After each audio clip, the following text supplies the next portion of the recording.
میری گفتگو کے دوران آپ لوگ پیسے نہ لائیں، باتیں سنیں اور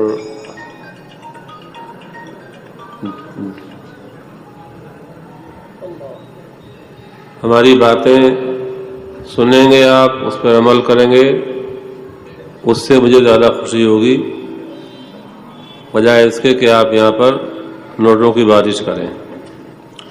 اللہ تعالیٰ سے دعا کرو اللہ تعالیٰ ہمیں آپ کو سب کو اپنا ہی محتاج بنا کے رکھے۔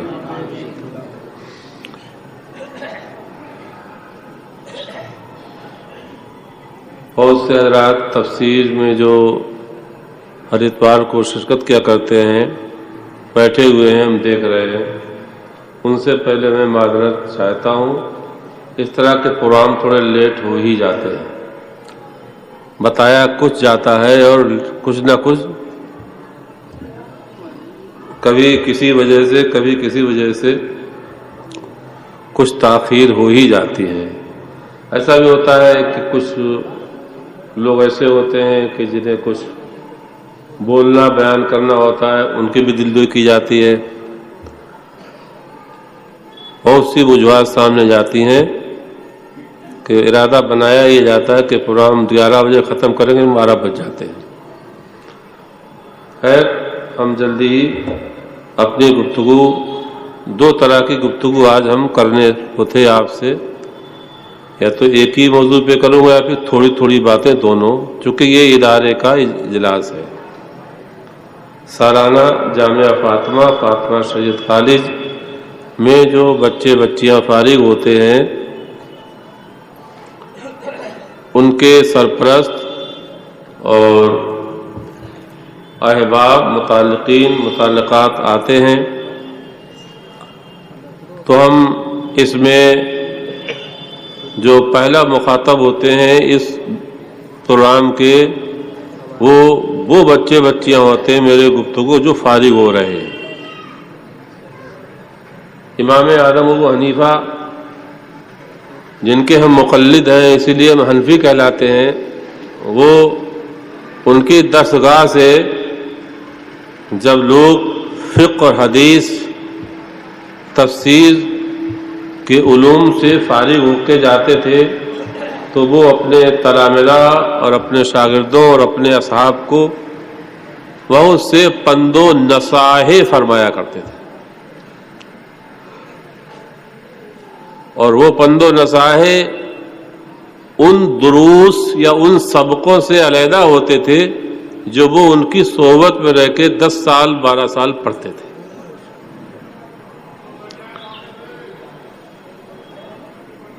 تو یہ گناہ گار بھی ان کی نقل کر رہا ہے۔ ہم لوگ آج کل جیسے بھی ہیں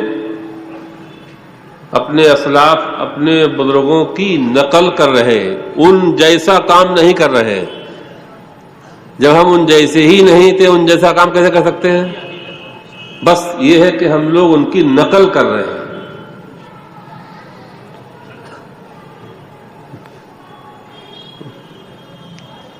الحمدللہ رب العالمین والصلاة والسلام علی سید المرسلین وعلی آلہ واصحابہ اجمعین، اما بعد فاعوذ باللہ من الشیطان الرجیم، بسم اللہ الرحمن الرحیم، اقرأ باسم ربک، وقال ایضا فی مقام آخر وما منا الا له مقام معلوم وإنا لنحن الصافون وإنا لنحن المسبحون۔ ایک آیت 23ویں پارے کی ہے، 3 آیتیں ہیں 23ویں پارے کی سورہ صافات کی 3 آیتیں جو بعد میں تلاوت کی ہے، اور ایک مشہور سورہ اقرا سورہ علق جو پہلی وحی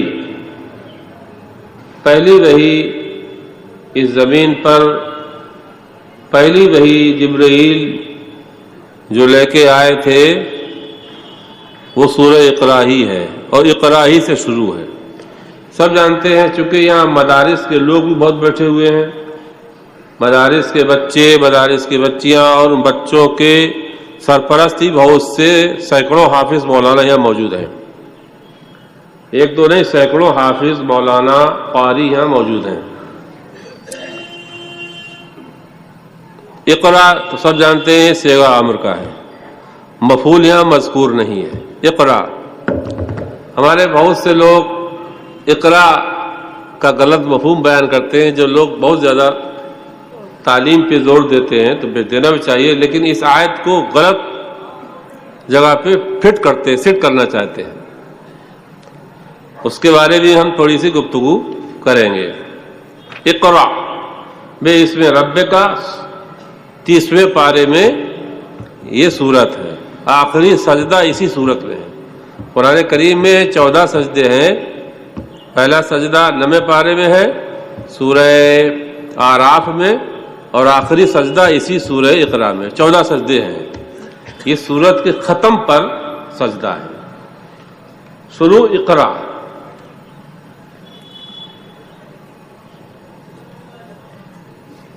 اللہ تعالیٰ کے بے شمار احسانات ہم پر ہیں، انسان پر۔ قرآن کریم فرقان حمید میں اللہ تعالیٰ نے 1 2 5 10 جگہ نہیں، صراحتاً کنایتاً سینکڑوں جگہ اپنے احسانات، اپنے انعامات کو یاد دلایا ہے۔ تذکیر نعمت، اس کو بولتے ہیں تذکیر نعمت۔ 27ویں پارے میں جو بھی گفتگو انشاءاللہ ہم کریں گے قرآن سے ہی کریں گے بس۔ 27ویں پارے میں تکرار کے ساتھ ایک آیت ہے، وَلَقَدْ يَسَّرْنَا الْقُرْآنَ لِلذِّكْرِ فَهَلْ مِن مُدَّكِّرٍ۔ یہ ذکر سے مراد ہے اذکار، تذکیر۔ اذکار، تذکیر کا معنی آتا ہے پگلانا بھی، ڈرانا، احساس العواقب، تذکیر العواقب، انجام یاد دلانا۔ اب ظاہر بات ہے انسان خوش بھی ہو جائے، انجام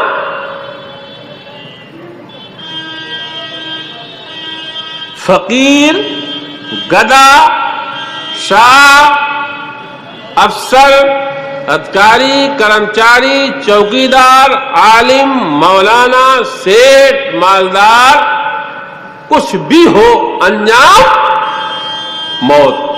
انجام موت کے بعد قبر، قبر کے بعد برزخ، برزخ کے بعد حشر، حشر کے بعد حساب، میزان، پل صراط، پھر جنت یا دوزخ۔ یہی ہے انسان کا انجام، یہی ہے انسان کا۔ تو تذکیر، اذکار، واعظ، یہ سب قرآن میں الفاظ آئے ہیں۔ تذکیر، اذکار، واعظ کا ملا جلا کے مطلب ہوتا ہے انجام یاد دلانا۔ انسان مٹی سے بنا ہے تو انسان میں غفلت اور بھولنے کے مادہ بہت زیادہ ہے۔ تو اللہ تعالیٰ فرماتا ہے وَلَقَدْ يَسَّرْنَا الْقُرْآنَ، ہم نے قرآن بہت آسان کیا ہے۔ لوگ کہتے ہو سکتے نا، وَلَقَدْ يَسَّرْنَا الْقُرْآنَ، ہم نے قرآن کو واقعی آسان کر دیا، للذکر اے للاذکار والتذکیر، نصیحت کے لیے، انجام سے ڈرانے کے لیے قرآن سے بہتر کوئی نسخہ نہیں، قرآن سے افضل کوئی استاد نہیں۔ اور یہ اس صورت میں بار بار یہ لفظ آیا ہے، قریب 4-5 جگہ ہے، جیسے سورہ رحمان میں فَبِأَيِّ آلَاءِ رَبِّكُمَا تُكَذِّبَانِ بار بار ٹکرا۔ تو یہ اللہ تعالیٰ کے کلام میں تکرار جو ہے وہ ایک بڑی عجیب معنویت رکھتی ہے. یہ ہمارے کلام میں تکرار ہو، کوئی مولانا کوئی مفتی بار بار وہی بات دہرائے تو اسے برا مانا جائے گا، لیکن اللہ تعالیٰ کے کلام میں جو تکرار ہوتی ہے وہ حکمت اور بلاغت اور فصاحت سے خالی نہیں ہوتی.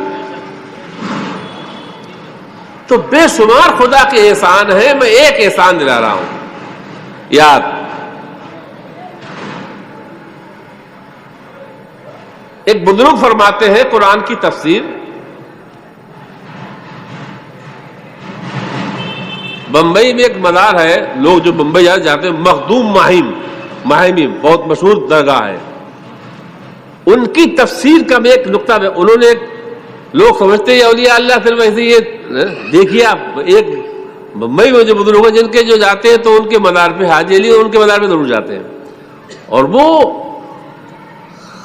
خالی صوفی درویش نہیں تھے، وہ اپنے زمانے کے بہت بڑے مفسر، حقائق و معارف کے عارف اور فاضل تھے. ان کی ایک کتاب ہے بڑی جامع تفسیر قرآن کی تفسیر کی. انہوں نے اسی سورہ اقرا کی تفسیر کے آغاز میں کیا ہے، کیا فرماتے؟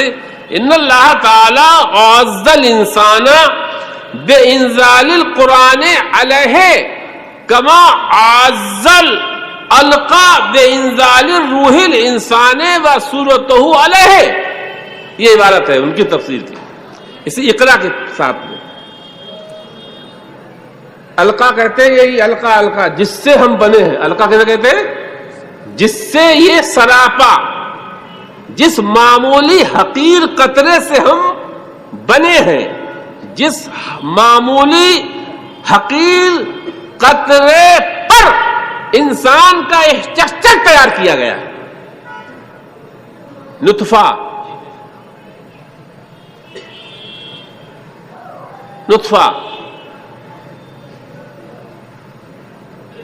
سورہ اقرا میں اس کا بھی ذکر، اس لیے اسے سورہ علق بھی کہتے ہیں. تو اللہ تعالیٰ فرماتا ہے بے شک اللہ تعالیٰ نے بے شمار احسانات انسان پہ کیے ہیں، لیکن سب سے بڑا احسان یہ ہے کہ اللہ تعالیٰ نے انسان پر قرآن اتارا. جیسا کہ اللہ تعالیٰ نے اس منی کے قطرے کو عزت عطا فرمائی روح دے کر. وہی قطرہ تھا، 40 دن وہ قطرہ رہا، پھر وہ لوتھڑا بنا، پھر گوشت کا ٹکڑا بنا. 120 دن کا جب گوشت کا ٹکڑا ہوا تو خدا نے ایک فرشتہ بھیجا اور اس میں روح پھونک دی. روح پڑتے ہی وہ حقیر، جو حقیر سے حقیر تصور کیا جاتا تھا، روح پھونکتے ہی وہ کیا بن گیا؟ انسان. کیا بن گیا؟ تو کتنی عزت اللہ تعالیٰ نے اس حقیر قطرے کو بخشی، کیا دے کر کے؟ روح دے کر کے. جس طرح سے روح سے انسان کی حیات اور بقا ہے، اسی طرح سے قرآن کے ذریعے سے انسان کی روح کی بقا ہے. انسان کی حیات، انسان کی زندگی روح موجود ہونے سے ہے. اسی طرح سے مسلمان کی زندگی یا انسان کی حیات اور اس کی بقا قرآن سے ہے. قرآن نہیں تو حیات نہیں، بقا نہیں. اب یہ بات جو مدرسے کے طلباء اور طالبات فارغ ہو رہے ہیں وہ توجہ دیں. اللہ تعالیٰ فرماتا ہے اقرا. تو بہت تفسیر ساوی ہے، جلالین ہے، تفسیر بیضاوی ہے، مولانا لوگ جانتے ہیں، ان کے حساب سے میں نام گرا رہا ہوں. 4-5 تفسیریں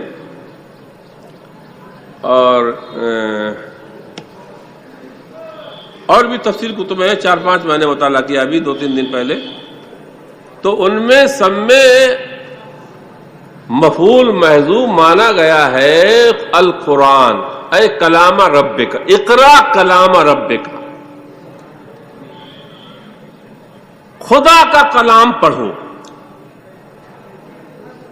اب بہت سے لوگ کہتے ہیں پڑھو پڑھو، سب کچھ پڑھو مگر قرآن نہ پڑھو۔ پڑھو، قرآن میں پڑھنے کا حکم آیا ہے۔ قرآن مت چھوؤ مگر پڑھو۔ بے شک علم کوئی خراب نہیں، لیکن علوم کے مدارج ہیں، درجات ہیں۔ علوم کے درجات ہیں، حیثیت ہے۔ اسلام میں علم، ہر علم کی حیثیت ہے۔ جیسے میڈیکل سائنس، اس کی ایک حیثیت ہے، اور سائنس ہندسہ میتھمیٹکس، ہندسہ سائنس، اس کی بھی حیثیت ہے۔ انسان کو بہت سے علوم کی ضرورت ہے، تو جیسی ضرورت ویسی حیثیت، جیسی ضرورت ویسی حیثیت۔ علاج کرانا سنت ہے، تو اب ڈاکٹری پڑھنا بھی سنت ہے۔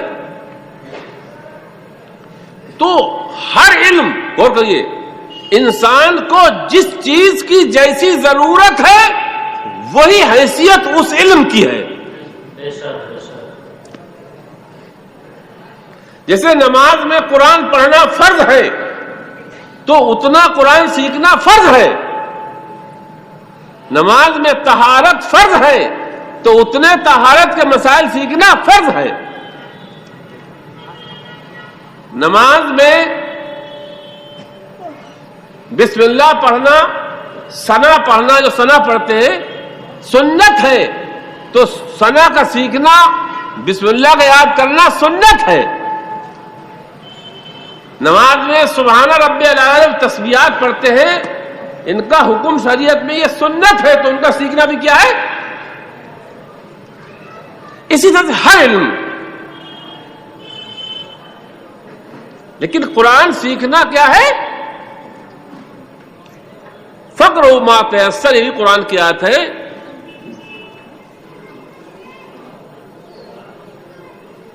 قرآن پڑھنا نماز میں نماز کا رکن ہے، تو رکن بھر قرآن پڑھنا اور اس کو یاد کرنا فرض ہے۔ اب ایسے ہی ڈاکٹری بھی انسانیت کی ضرورت، ڈاکٹری سیکھنا، انجینئرنگ پڑھنا، اور بھی بہت سی چیزیں ہیں۔ جیسے جیسے جس چیز کی ضرورت انسان کو پڑتی جائے گی، اسی حیثیت سے وہ چیز، کبھی کبھی علاج کرانا فرض ہے تو اتنا سیکھنا بھی فرض ہے۔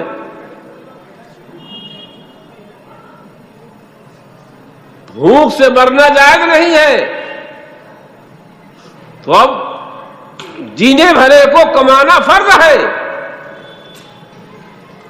یہ سارے احکام بیان کیے گئے ہیں۔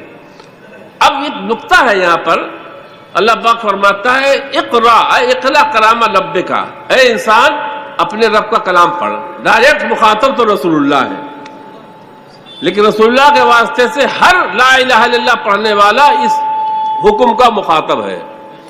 اب آگے علامہ مخدوم رحمۃ اللہ علیہ کہتے ہیں لا بے نفس کا، غور کرنا، اس پہ میں تھوڑی گفتگو کر رہا ہوں طلبا سے خاص طور پر۔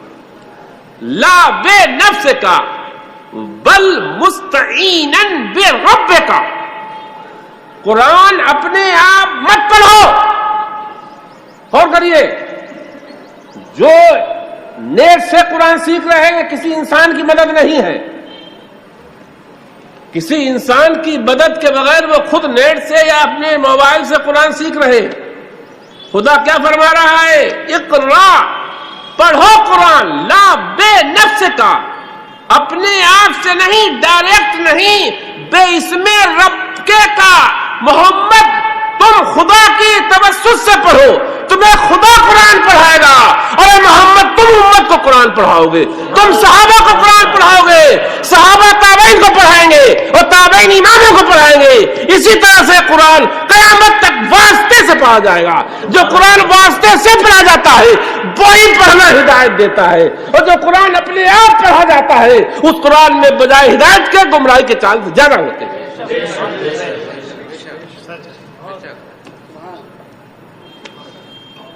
اقرا باسم ربک، بالواسطہ قرآن پڑھنا ہے۔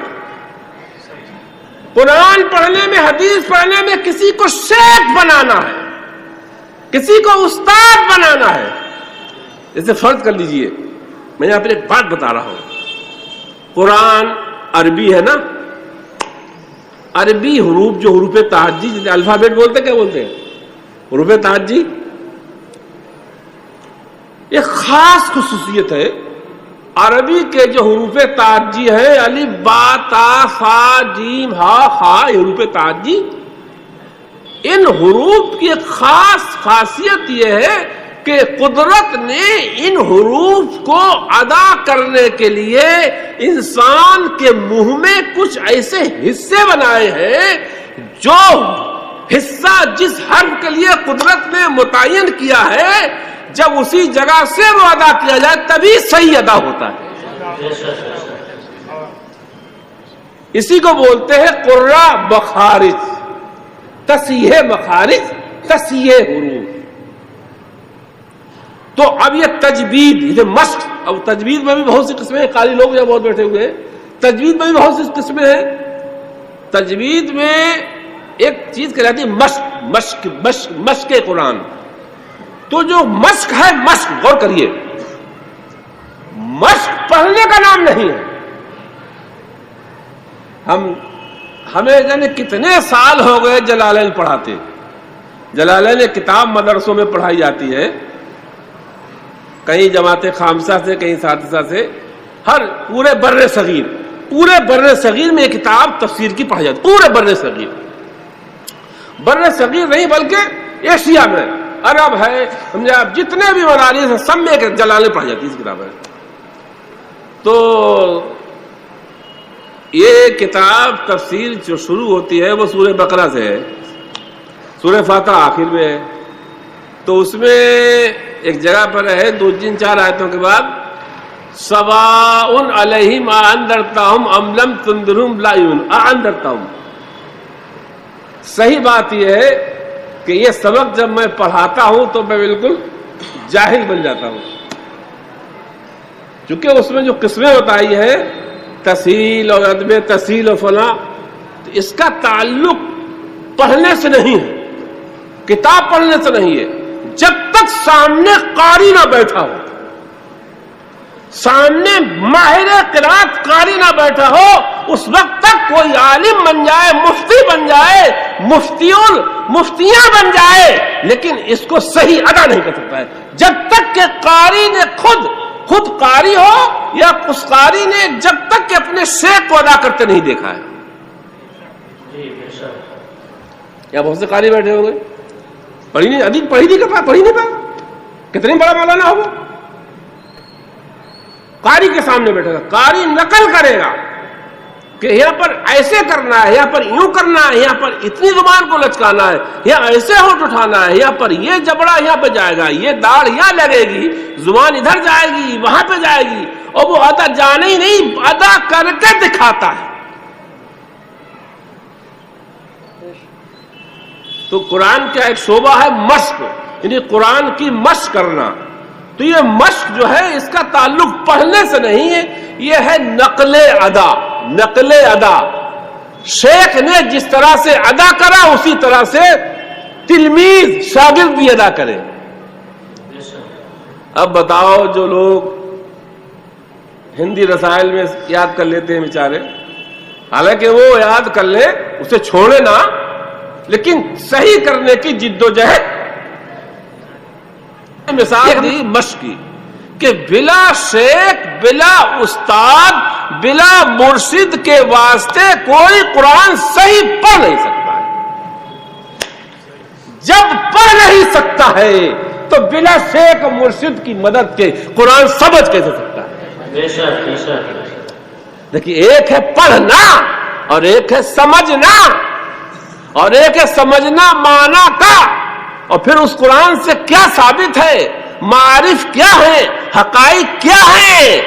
تو جیسے قرآن میں، جیسے قرآن میں شریعت بھی ہے، تو شریعت میں ہے پہلا رکن یہ ہے کہ قرآن صحیح پڑھا جائے. قرآن کے معنی سیکھنا فرض نہیں ہے، لیکن صحیح پڑھنا فرض ہے. تو جب بلا شیخ بلا استاد کے قرآن انسان صحیح پڑھ نہیں سکتا ہے تو بلا شیخ اور استاد کے قرآن انسان سمجھ نہیں سکتا ہے. یہی فرما رہے لا بے نفس کا بل مستعینا بے اسم رب کا. اے محمد تم خدا کی مدد سے قرآن پڑھو اور تمہارے صحابہ تمہاری مدد سے پڑھیں گے اور صحابہ کے شاگرد تابعین صحابہ کی مدد سے پڑھیں گے. قیامت تک یہ سلسلہ قائم ہو جائے گا. پھر قرآن لوگ ڈائریکٹ نہیں پڑھیں گے, شیخ کی مرشد کی مدد سے قرآن پڑھیں گے. یہ اقرا کا مطلب ہے جناب. تو ہمیں قرآن بالواسطہ پڑھنا ہے, بالواسطہ پڑھنا ہے قرآن. اب یہاں پر میں ایک بات بتانا چاہتا ہوں. یہ جو باتیں میں اس وقت عرض کر رہا ہوں یہ خاص طور سے بچوں کے لیے, ویسے آپ کے بھی انشاءاللہ سمجھ میں آئیں گی, بچوں کے لیے خاص طور سے. دین اور کریے آپ لوگ, دین دین کی بقا, دین کی بقا, دین کی حیات. علماء فرماتے ہیں مسلم شریف ایک کتاب ہے حدیث کی جو دوسرے نمبر پر تصور کی جاتی ہے.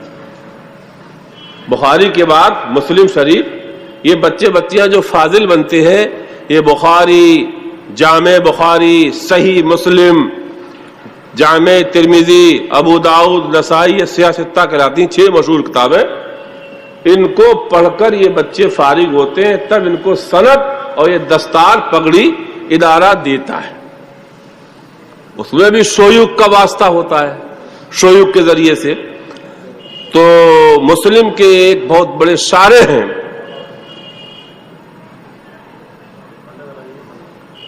اور وہ علم ظاہری نہیں علم باطن کے بھی امام ہیں.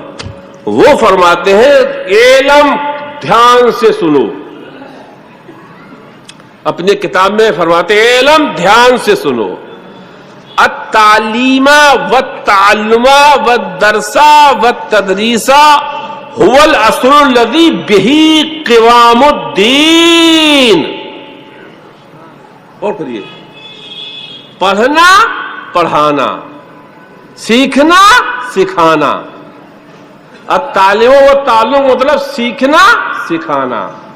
تعلیم سے بنا معلم اور تعلم سے بنا متعلم. متعلم سیکھنے والا اور معلم سکھانے والا. معلم کائنات ہمارے آپ کے نبی. تو فرماتے ہیں تعلیم و تعلم سیکھنا سکھانا, درس و تدریس پڑھنا پڑھانا. اسی درس سے بنا مدرسہ. درس سے کیا بنا؟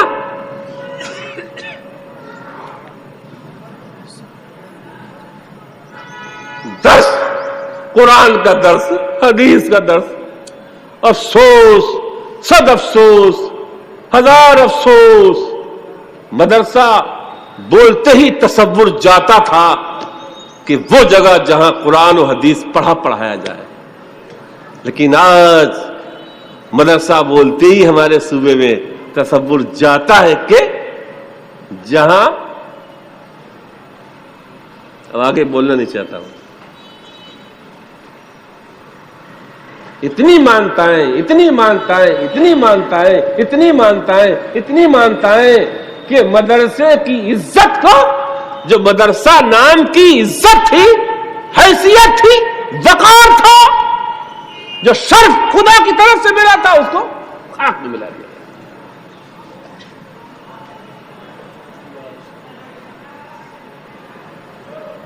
بڑے دبی زبان میں کہہ رہا ہوں.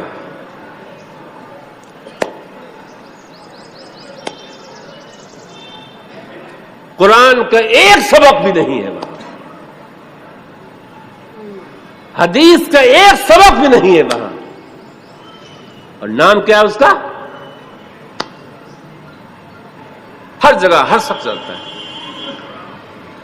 تو فرماتے ہیں درس, تدریس, پڑھنا پڑھانا, سیکھنا سکھانا یہی اصل ہے، اسی سے دین کا قیام ہے۔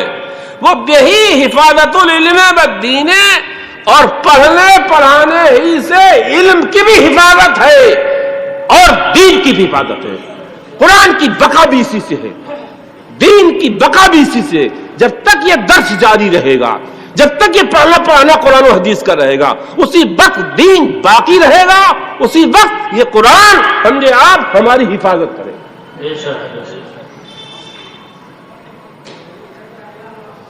اور فرماتے دین کے بہت سے کام ہوتے ہیں، نماز پڑھنا دینی کام ہے نہیں ہے؟ دینی کام، اور حج کرنا بھی دینی کام ہے نہیں ہے؟ اور عمرہ کرنا تو بہت بڑا دینی کام ہے۔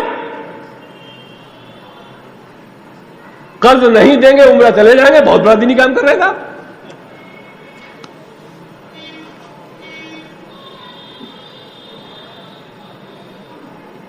نہیں، مقروض ہیں، قرض لے رہے ہیں، اور پوری فیملی کہاں جا رہی ہے؟ ایسا فیشن بنا لیا عمرہ صاحب۔ بے شک اچھی نیت سے کیا جائے تو عمرہ کرنا بھی دینی کام ہے، لیکن اس کی پکچریں بنوا کے نہ ڈالی جائیں، شو بازی نہیں کی جائے۔ عمرہ سنت ہے، نماز فرض عین ہے، اور قرض دینا بھی مقروض کو فرض ہے۔ جب مقروض پہ زکوٰۃ فرض نہیں ہے، مقروض پہ حج فرض نہیں ہے، تو مقروض کو عمرہ جانا کیسے جائے گا؟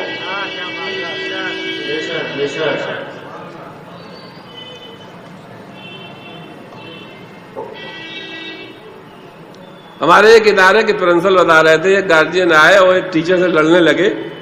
ٹیچر نے کہتے ہیں تمہارے گھر والے عمرے کو جانے کا پیسہ آیا، فیس نہیں جمع کر رہے ہیں۔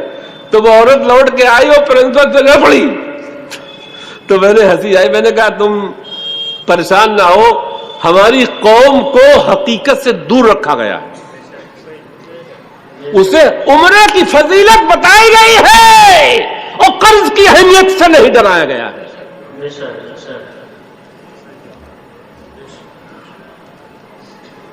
مزاروں کے فضائل بہت بیان کیے ہیں اور نماز کی اہمیت کو نہیں دل میں ڈالا گیا۔ غاگروں چادروں کا عرصوں میں بہت اہتمام سے بیان کیا جاتا ہے، اور نماز کی حیثیت کیا ہے، اسلام میں زکوٰۃ کی حیثیت کیا ہے، اس کو چھپا لیا ہے۔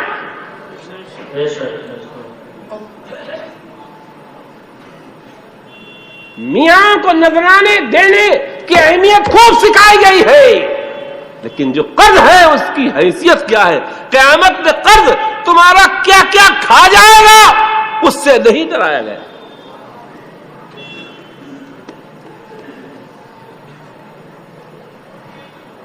کچھ باتیں میری بری ضرور لگیں گی، لیکن میں اپنے نفس سے نہیں بول رہا ہوں، اللہ پاک جانتا میں نفس کے پہلے حصے کو میں نے، جو نفس کا پہلا حصہ تھا اس سے میں نے پہلے آپ کو روک دیا۔ میں بالکل نفس سے نہیں بول رہا ہوں۔ تو آپ دیکھیے، تو نماز بھی فرض ہے، روزہ بھی فرض ہے، زکوٰۃ بھی فرض ہے، حج بھی فرض ہے۔ حج سب پر نہیں فرض ہے، روزہ زکوٰۃ سب پر نہیں فرض ہے۔ حج زندگی میں ایک مرتبہ ہے، زکوٰۃ صاحب نصاب پر سال میں ایک مرتبہ، ہولان ہول، حاجت اصلیہ کے بعد بچے تو۔ روزہ بھی سال میں ایک مہینہ ہے۔ نماز ہمہ وقتی ہے، ہمہ وقتی ہے، ہمہ شخصی ہے۔ امیر پہ بھی ہمہ وقتی ہے اور ہمہ شخصی ہے، یعنی ہر شخص پر ہے، ہر مومن پر ہے، اور ہر 5 وقت ہے۔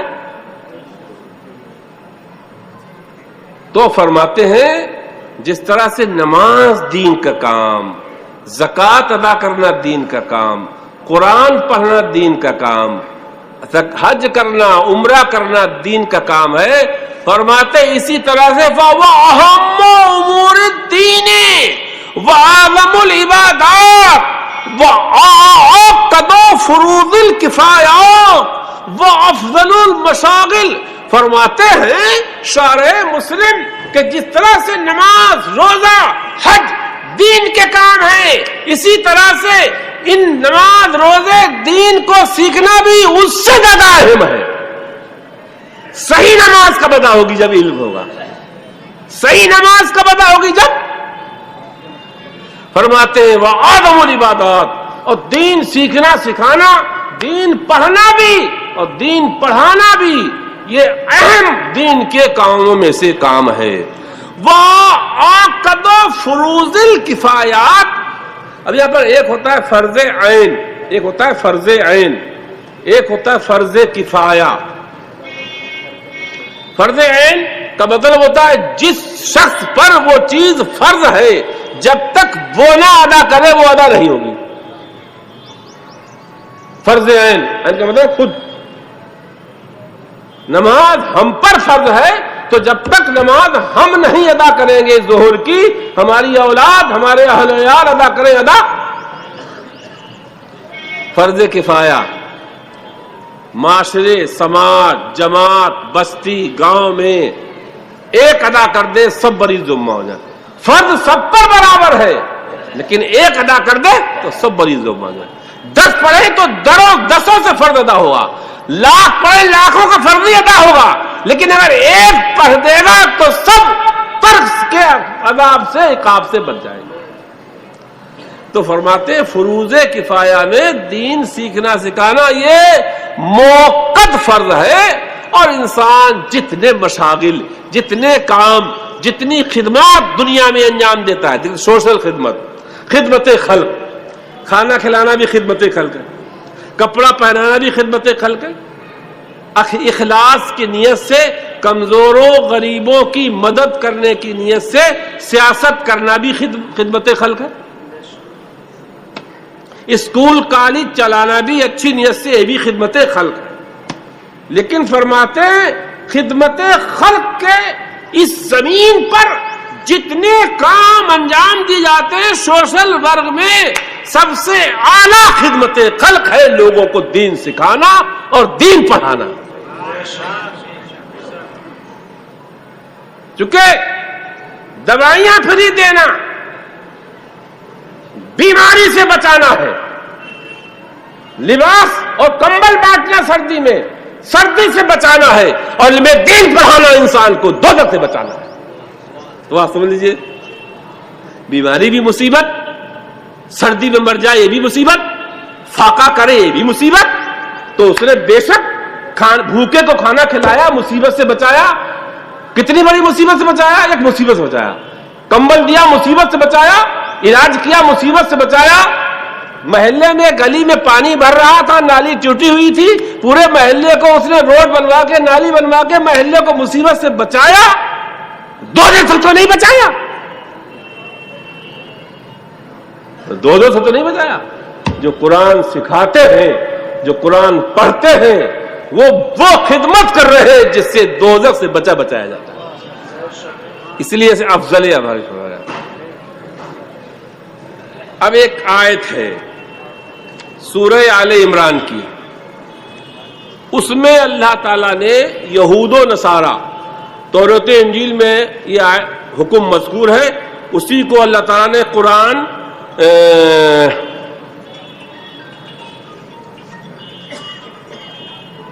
سورہ آل عمران سورہ بقرہ آیت نمبر 187 اور کچھ ہے ملا کے، سورہ بقرہ میں سورہ آل عمران ہے.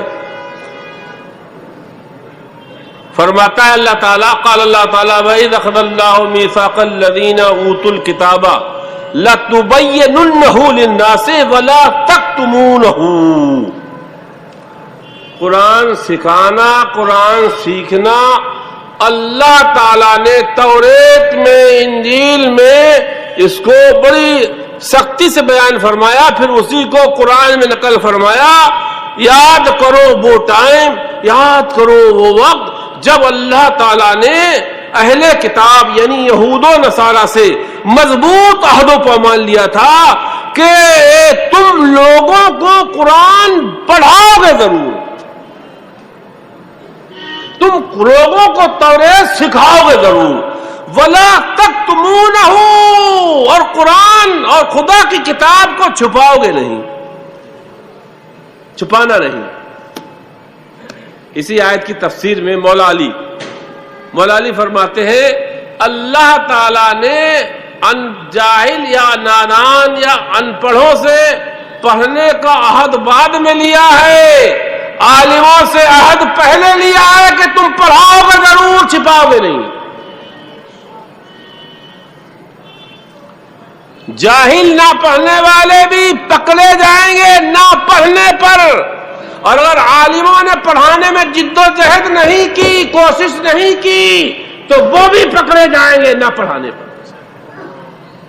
یہ بچے، یہ بچیاں جو فاضل بن کے نکل رہے ہیں، انہیں یہ خدائی عہد و پیمان یاد رکھنا چاہیے۔ جو میں اس سال فارغ ہونے والے بچے یا گزشتہ سالوں کے فارغ ہوئے بچے یہاں حاضر ہیں، اس وقت آئے ہیں، میں سب کو وصیت و نصیحت کر رہا ہوں کہ جو تم نے پڑھا ہے یہ خدا کے ان پڑھ بندوں تک پہنچانا ضروری۔ اگر نہیں پہنچایا تم دنیا داری میں پھنس گئے تو ضرور قیامت میں پوچھا جا سکتا ہے۔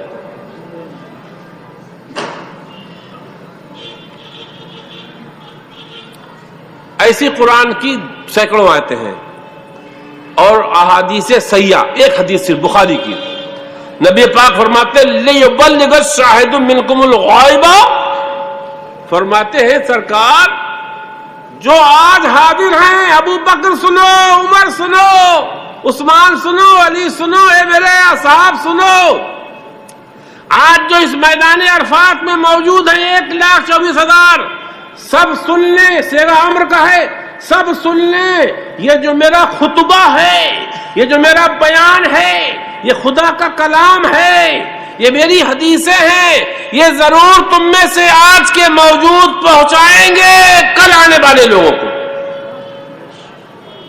یہ حدیث صحیح ہے، اور اللہ نبی فرماتے ہیں وَالْأَحَادِيثُ بِمَعْنَاهُ كَثِيرَةٌ، اور حدیث ایک نہیں، اس بات پر ایک حدیث نہیں، کثیرتن، ہزاروں حدیثیں حدیث کتابوں میں ہیں۔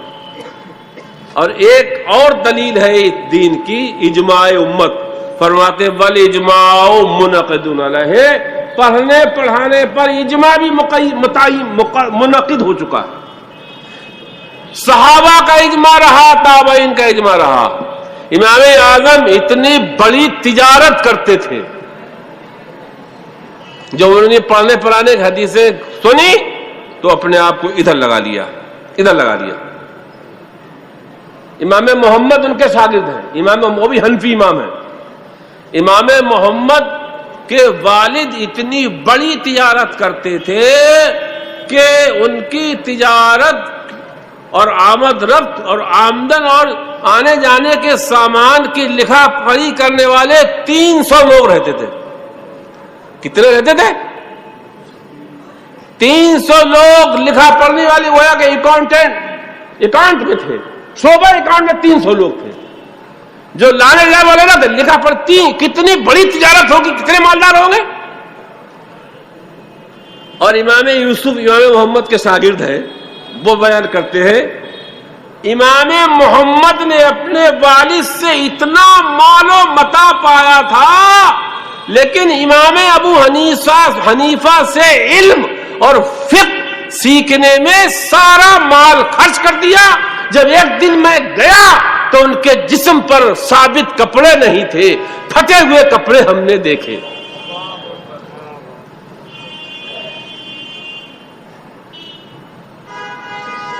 آج کل پڑھانے والے یا پڑھنے والے کیا مشقت اٹھا سکتے ہیں،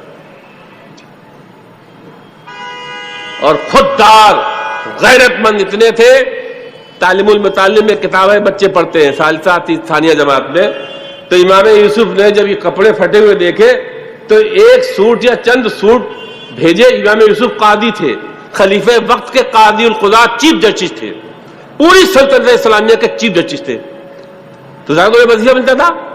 تو استاد نے کچھ کپڑے بھیجے اور یہ کہہ رہا کہ کہہ دینا امام محمد سے ہدیہ قبول کرنا سنت ہے، اس کو قبول کر لیں۔ استاد بھیج رہا ہے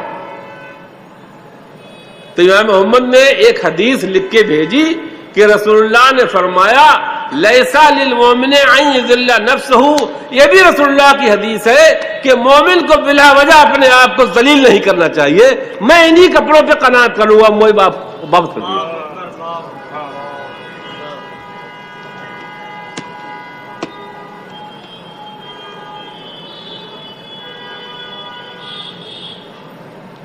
ایسے ہی عالموں کے علم ایسے خوشنما تھے اور اپنے علم پر ایسے عامل تھے کہ 1300 برس ہو گئے ان کے عمل کی خوشبو آج بھی مہک رہی ہے. امام اعظم ابو حنیفہ کے علم تو تھا، علم پھول ہے، علم پھول ہے، لیکن جب تک عمل نہ ہو پھول تو ہے خوشبو نہیں ہے.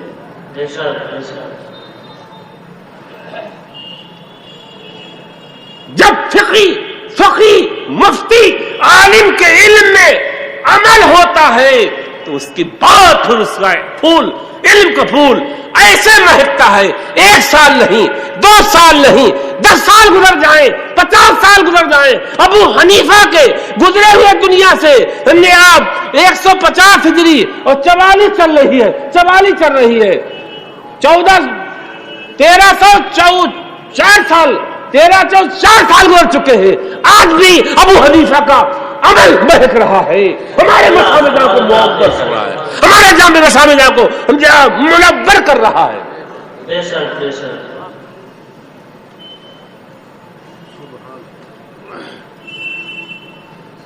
تقریریں رات بھر سنی، جلسے رات بھر سنے، 3 دن اس میں رہے، گاڑیاں اور بسیں لے کر کے گئے. نمازیں غائب ہیں، روزے غائب ہیں، تلاوتیں غائب ہیں، اور بہت بڑے متقی بن رہے ہیں جناب، بہت بڑے متقی بن رہے ہیں جناب. ہم نے کتنے ابھی قریب کے سجادے اور مقرر دیکھے، مر گئے کوئی نام لینے والا نہیں، مر گئے کوئی نام لینے والا نہیں، کیونکہ علم تھا، خوشبو نہیں چھوڑ کے گئے.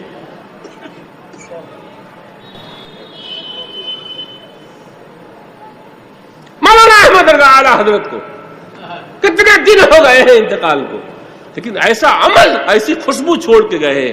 آج بھی دیوانے ان کی خوشبو سے مچل رہے ہیں.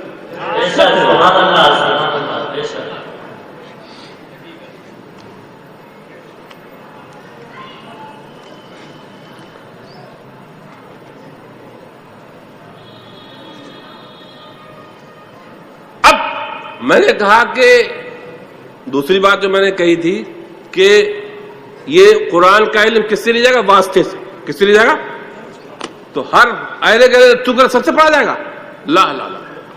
اب فرماتے اللہ نبی سارے مسلم، ایک پوائنٹ اور سنیے، فرماتے قال العلماء لا یاخذ حال العلم الا من کملت اہلیتہ وظہرت دیانتہ وتحققت معرفتہ کما قال اللہ تعالی فی کتابہ الکریم ولکن کونوا ربانین بما کنتم تعلمون الکتاب وبما کنتم تدرسون. قرآن کیا ہے؟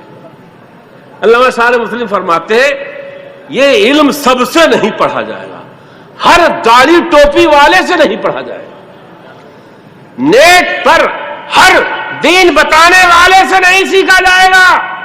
تم نہیں اندازہ لگا سکتے ہو کہ یہ غیر مقلد ہے یا قادیانی ہے.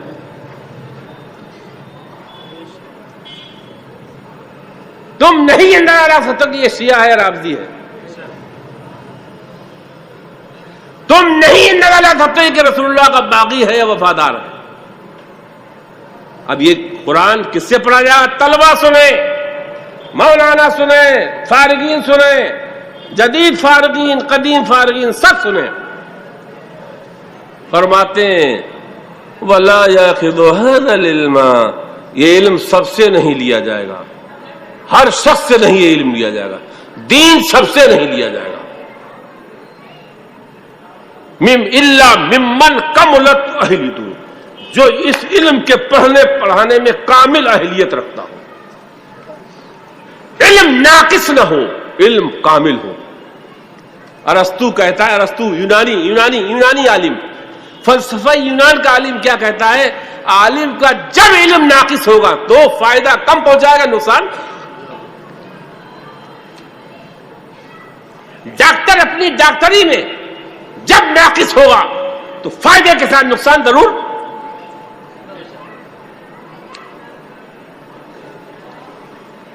ارسطو ایرانی فلسفی کہہ رہا ہے کہ عالم جب اپنے علم میں ناقص ہوگا تو فائدہ کم ہوگا، نقصان. تو فرماتے ہیں الا ممن کملت اہلیتہ وظہرت دیانتہ، علم بھی کامل ہو اور دیانت تقوی اس کے اندر مکمل ہونا چاہیے، خوف پورا ہو، خشیت مکمل ہو، خوف عقبہ ہو، خوف عقبہ، خوف قبر، خوف موت کے آثار اس کے چہرے سے ظاہر ہو رہے ہیں۔ جب ہم اس کو دیکھیں تو فوراً دیکھتے ہی اسے خدا یاد آ جائے، آخرت یاد آ جائے، قبر یاد آ جائے۔ ظہرت دیانتہ، اور فرماتے ہیں وتحققت معرفتہ، اور اس کی معرفت کہ اللہ تعالیٰ کو وہ پہچان چکا ہو، یہ بھی متعین ہو۔ اب ذرا سنیے آیت تو بڑی ہے، یہ آیت بھی سورہ آل عمران کی ہے، آیت نمبر 69 ہے۔ یہ آیت تو عیسائی جو تھے وہ عیسیٰ کو خدا کا بیٹا کہتے تھے اور عبادت کرتے تھے، خدا کہتے تھے، خدا بیٹا کہتے تھے، یہ ان کے مختلف عقیدے تھے، تو انہی کے رد میں یہ آیت اتری ہے۔ لیکن اس کے مخاطب جو ہے نزول خاص ہے لیکن حکم عام ہے۔ اس امت کے عالم مولانا بھی ہے، اس میں اس امت کے عالم مولانا بھی، مرشد بھی اس میں شامل ہے۔ اللہ تعالیٰ فرماتا ہے وَلَكِنْ كُونُوا رَبَّانِينَ، تم خدا کے مرید بن کر بندوں کو خدا کا مرید بناؤ، اپنے مرید بنانے کے چکر میں نہ رہو۔ ربانینا کا مطلب آتا ہے مولوی بن جاؤ۔ اگر آج کسی مولانا کو خالی مولوی کہہ دو تو وہ چڑ جائے گا، جب تک کہ علامہ کے ساتھ مفتی نہ لگایا جائے وہ خوش نہیں ہوتا ہے۔ اور اب تو مدرسے والوں نے افتاء کتنے کھول لیے، افتاء کی سند کیا دیتے ہیں؟ پوری تکبر کی سند دیتے ہیں۔ برا مت ماننا، خدا فرما رہا ہے کونو ربانینا، مولوی بنو۔ مولوی، مولا، اسی میں یا نسبتی مولوی۔ بما کنتم تعلمون الکتاب، ارے تم خدا کی کتاب پڑھا رہے ہو، خدا کی کتاب کا درس دے رہے ہو، تو پہلے تم خود مولا بنے بنو، اور مولا والے بن کر کے پھر جسے پڑھاؤ اسے بھی مولوی بنا دو، اسے بھی مولا والا بنا دو۔ غوث اعظم کا مدرسہ کوئی معمولی مدرسہ تھا؟ یہ جاہل صوفی، جاہل آج کل کے خانقاہوں مزاروں پر قابض سجادے اور مجادر، نہ خود قرآن پڑھے، نہ کوئی قرآن کا درس ہے، نہ قرآن کا کوئی سبق ہے، نہ سمجھے حدیث ہے، کچھ نہیں ہے، اور سمجھا بس بس بس کیا کہ پیر کے ایسے ہاتھ چومنا چاہیے، پیر کے لیے ایسے دسترخوان بچھانا چاہیے، پیر کا دسترخوان یوں سجانا چاہیے، پیر کو نذرانے ایسے دینا چاہیے، پرچم کشائی کل ہوگی سمجھا آپ، اور چادر چڑھائی پرسوں ہوگی، اور پھر یہ سمجھا نذرانہ دلائی نرسوں ہوگی۔ یہ ساری چیزیں بتائی جاتی ہیں، اور خدا تک کیسے پہنچو گے یہ کچھ نہیں بتایا جاتا۔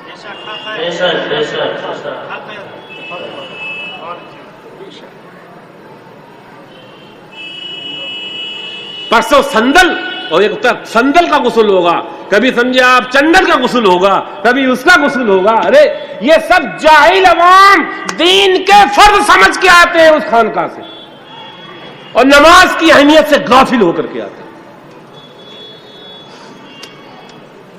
اور اللہ تعالیٰ کیا فرما رہا ہے؟ وَلَكِنْ كُونُوا، اے عالموں، اے قاریوں، اے مولویوں، اے مدرسوں، کونو ربانینا، چونکہ باسببیہ ہے اس میں، چونکہ تم قرآن پڑھاتے ہو، تم قرآن کا درس دیتے ہو، اس وجہ سے پہلے تم خود مولا والے بنو۔ باسببیہ ہے، بما کنتم میں جو با ہے وہ سببیہ ہے، بما کنتم تدرسون، بما کنتم تعلمون الکتاب و بما کنتم تدرسون الکتاب، با سببیہ ہے دونوں جگہ۔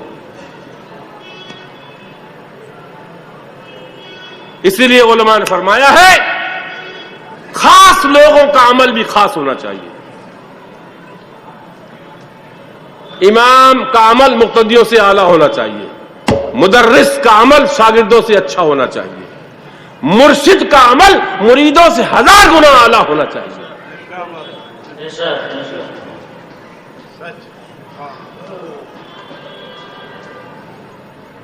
پیر اگر لاکھ کا طلبگار ہوگا تو مرید کروڑ کا طلبگار ہوگا.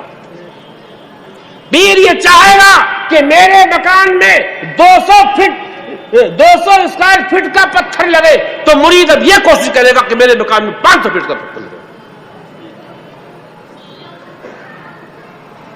پیر جب یہ چاہے گا کہ جب میں نکلوں اپنی خانقاہ سے تو میرے پیچھے 10 گاڑیاں شہرت میں چل رہی ہوں, 4 آگے ڈنڈا لگے جا رہے ہو, ارے انہوں نے تو نیتاؤں کو بھی معاف کر دیا ہے, اتنا نفس تو نیتاؤں کا بھی موٹا نہیں ہوتا.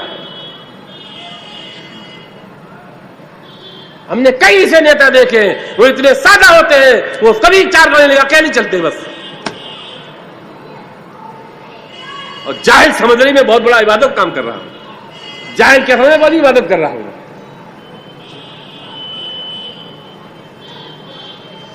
اللہ پاک فرما رہا ہے وَكُونُوا رَبَّانِينَ. اللہ بات کیا ہے؟ امام شافعی ذرا غور کریے, بات خالقاہوں کیا ہے تو میں ایک بات کہنے جا رہا ہوں. ایک ہوتی ہے مالی عزت, صاحب مال کو لوگ باعزت کرنے کہتے ہیں. اقتداری عزت, کسی کے پاس اقتدار ہے تو اسے بھی عزت بڑا. ظاہر بات ہے سماج میں کوئی آدمی ڈی ایم ہے تو ظاہر بات ہے مجبوری ہے اس کی عزت کری جائے گی, وہ ضلع کا ڈی ایم ہے. ایس ڈی ایم کی عزت کری جائے گی, وہ ضلع کے تحصیل کا ایس ڈی ایم ہے. تو یہ اقتدار کی عزت ہے. ایک آدمی دولت مند ہے, 10, 20, 50, 100, 200 لوگ اس کے گھر سے پل رہے ہیں تو ظاہر بات ہے وہ دولت کی عزت ہو گئی. ایک خاندانی عزت, بڑے خاندان کا ہے, اونچے خاندان کا ہے, سید گھرانے کا ہے, پیر گھرانے کا ہے, خاندان بنو ہاشم سے, قریش سے ہے. اب سنیے امام شافعی کے استاد, امام شافعی شریعت میں, دین میں مال کی عزت کب ہے, اقتدار کی عزت کب ہے, خاندان کی عزت کب ہے, قبیلے کی عزت کب ہے, غور کریے. بڑے باپ کی بیٹے ہونے کی عزت کب ہے. اب سنیے امام شافعی 4 اماموں میں ایسے امام ہیں جو قریشی ہیں, قریشی خاندان قریش سے ہیں. امام شافعی جو تیسرے امام ہیں سنیوں کے, امام شافعی, امام اعظم ابو حنیفہ, امام مالک مدنی, امام شافعی, امام احمد بن حنبل. امام شافعی مکے میں تھے, جو خاندان مکی ہے ان کا. یہ انہوں نے اپنی زندگی کی شروعات کری علم ادب, علم نحو, علم صرف سے, اور شعر و شاعری.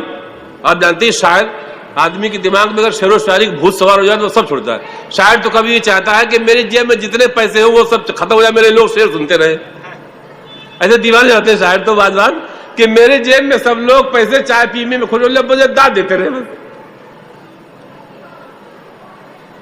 شاعری میں کسی پیغمبر نے شاعری نہیں کری ہے. سمجھ رہا آپ, ایک بات یاد رہی, ایک بھی پیغمبر نے شاعری نہیں کری دنیا میں. چونکہ شاعری میں ضرور فرضی باتیں کہی جاتی ہیں. شعر کوئی بھی کہے, شعر میں بناوٹ ضرور ہوتی ہے علاوہ حمد اور نعت کے. اور پیغمبروں کا ایک لفظ بھی بناوٹی نہیں نکلتا ہے.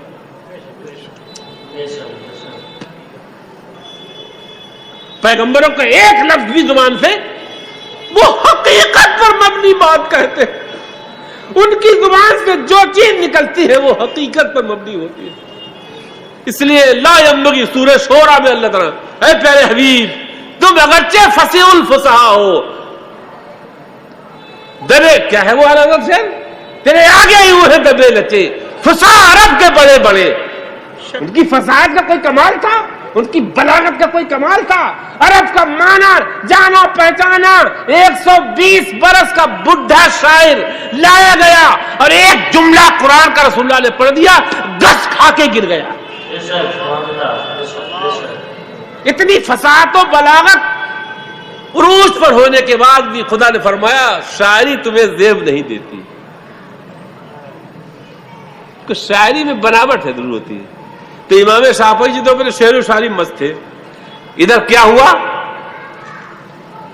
امام حمیدی کہتے ہیں قال شافعی, امام شافعی خرجت اطلب النحو والادب فلقینی مسلم بن خالد زنجی، میں نکلا علم ادب، علم نحو، علم صرف پڑھنے کے لیے، شعر و شاعری میں کمال حاصل کرنے کے لیے.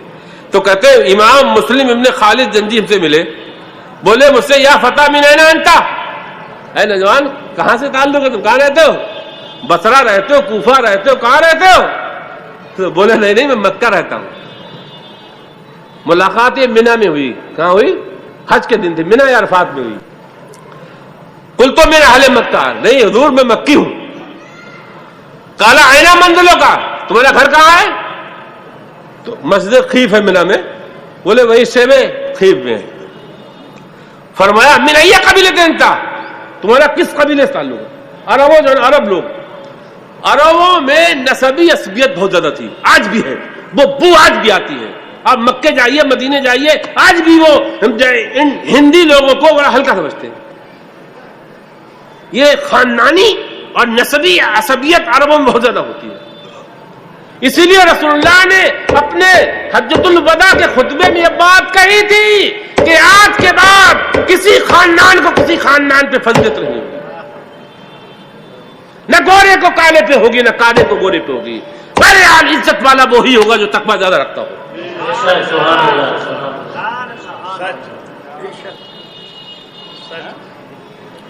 تو امام شافعی سے پوچھا شیخ مسلم نے خالد نے، من ای قبیلہ انتا، کس قبیلے سے تعلق ہے؟ بولے عبد مناف سے. کس سے ہے؟ عبد مناف، قبیلہ عبد مناف. محمد ابن عبداللہ ابن عبد المطلب ابن ہاشم ابن عبد مناف. اب سمجھ لیجیے، ملا لیجیے کہ امام شافعی کا نسب رسول اللہ سے عبد مناف پہ جا کے، اور اسلام آنے سے پہلے ہی رسول اللہ کے دادا کی بڑی عزت تھی عرب میں، رسول اللہ کے پردادا کا بڑا مقام تھا عرب میں، رسول اللہ کے پردادا کے باپ عبد مناف ان کا بڑا مقام تھا، اور رسول اللہ کے پردادا دادا کے پردادا قصی ان کا تو بڑا اعلیٰ مقام تھا عرب میں. لبئی، پھر مرہ، کلاب، یہ سب آپ کے نسب کے دادا ہیں. سب یہ دادا، پردادا، نگر دادا، سگر دادا، یہ سب. تو اب وہ جملہ سنیے جو بات کہی انہوں نے. مسلم نے خالد کیا بولے؟ اچھا قبیلے عبد مناف کے. جب آدمی بڑا قبیلے ہوتا ہے تو بڑا اس سے کہتا ہے بھائی فلاں.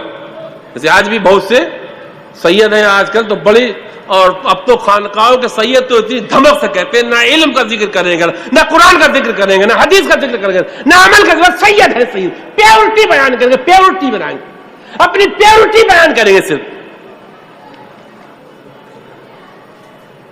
جانتے ہو میں کس خانقاہ سے آیا ہوں، میں اس خانقاہ سے آیا ہوں، اس خانقاہ فلاں عالم مرید تھے، فلاں بزرگ مرید تھے، فلاں جگہ ہوں، میں ایسا سید ہوں.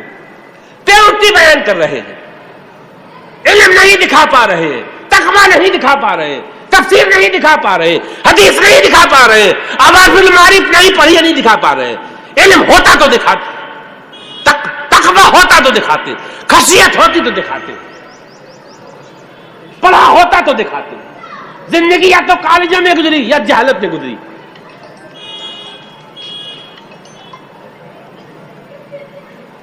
سنو جھوٹے نعرے لگانے والوں کیا فرماتے ہیں امام شافعی سے. کون؟ مسلم نے خالد.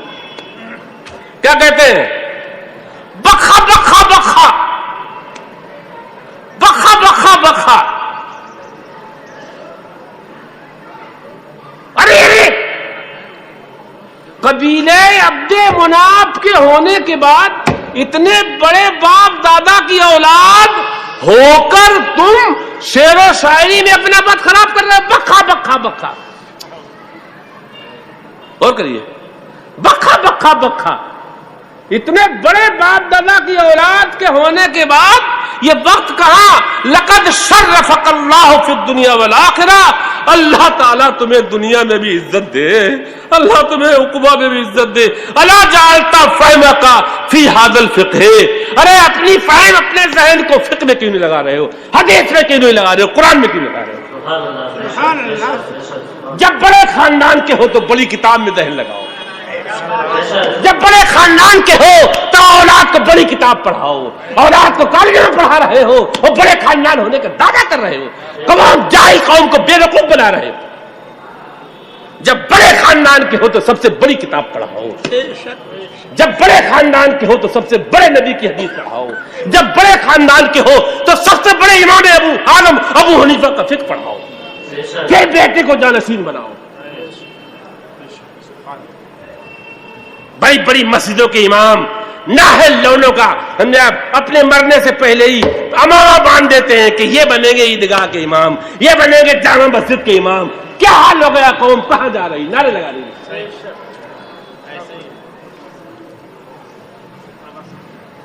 یہ امام شافعی آج کا نہیں ہے، یہ اس زمانے کے ہیں جس زمانے میں اماموں کی کثرت تھی۔ فَقَالَ أَحْسَنَ بِكَ، تو اے شافعی جب تم بڑے خاندان سے ہو، خاندان سے، بڑے خاندان سے ہونے میں انسان کا کوئی کمال نہیں، بولو ہے؟ یہ تو خدا نے پیدا کیا ہے بڑے خاندان میں، تو احسان خدا کا ہے نا، بولو نا یار۔ تو اس بات پہ گھمنڈ کیوں کر رہے ہیں کہ میں ایک سادات خاندان سے ہوں یا فلاں بزرگ کی خاندان سے ہوں؟ ارے خدا کا احسان ہے کہ تمہیں اس خاندان نے پیدا کر دیا، شکر کرو نا، گھمنڈ کیوں کر رہے ہو؟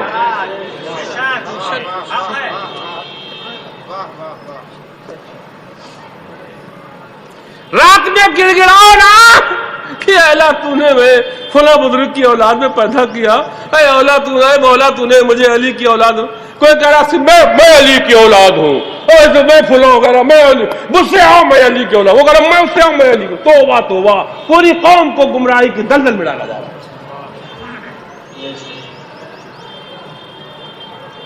وہ کس کا شعر ہے؟ علم و ادب کے اولاد بنو، خاندان کی اولاد کا دعویٰ مت کرو، علم و ادب کی اولاد بنو، علم و ادب کی اولاد بنو۔ کہتے ہیں فَقَانَ أَحْسَنَ بِكَ، اے شافعی قرآن میں اپنا ذہن لگاؤ، حدیث اور فقہ میں اپنا ذہن لگاؤ، یہ تمہارے لیے بہتر ہوگا۔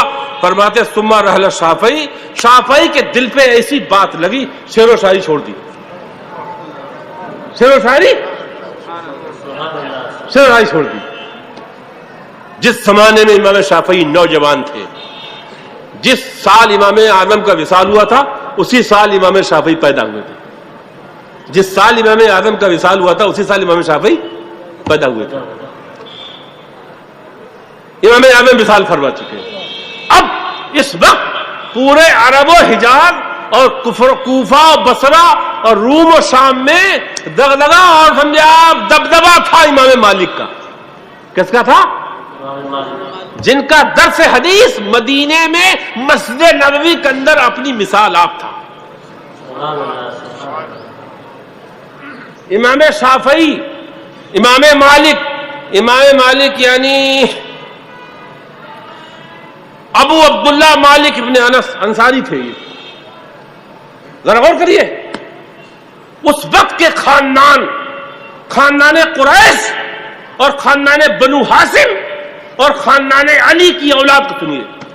جب امام مالک کا درس لگتا تھا تو حضرت اپنے حجرے میں ہوتے تھے، تو صبح سویرے ہی خاندان قریش کے لوگ ان کے دروازے پہ آ کے بیٹھ جاتے تھے،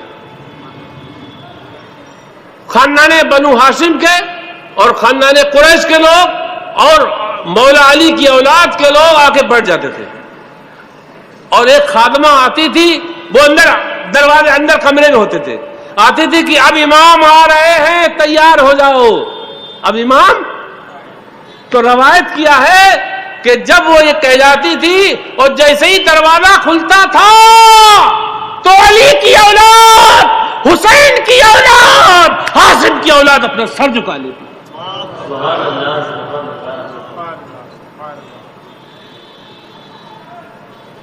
وہ کہتے تھے میں تو علی کی اولاد ہوں، میں کیوں جھکوں؟ یہ انصاری قبیلے سے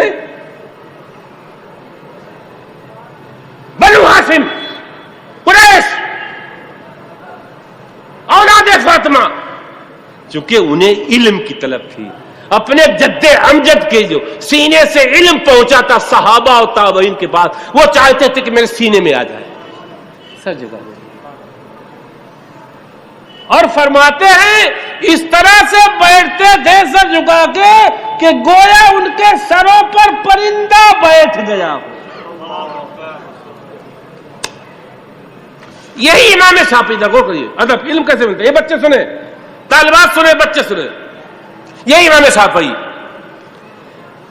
امام کیسے بنتے ہیں، اعلی حضرت کیسے بنتے ہیں، ابو حنیفہ کے مقلد کیسے دنیا میں ہے، امام شافعی کے مقلد کیوں دنیا میں پائے جا رہے ہیں. غور کریے، یہ بلا استادوں کی نظر عنایت سے نہیں بنتے. امام شافعی کے بارے میں لکھا ہے، بتاتے کنتو افصح الورقتا بین یدے مالکن سفر رقیقن حیبتن لہو لے اللہ یسمع وقہا. فرماتے جب میں امام مالک کی بارگاہ میں پڑھ رہا تھا تو میں کتاب کے ورق کو اتنی آہستہ سے پلٹتا تھا کہ اس کی آواز امام مالک کا سن لے. ادب غور کریے، غور کرنے ذرا بچے سنیں.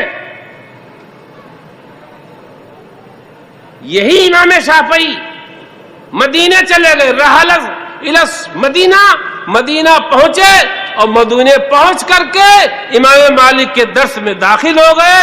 فلما ذاق الشافعی حلاوت الفقہ وعرف قدرہ نصح غیرہ بعد ذلک. امام شافعی علم شعر و شاعری میں مست تھے، علم ادب میں مست تھے، علم نحو میں مست تھے، علم صرف کی گردانے اور علم نحو کے فارمولوں میں مست تھے.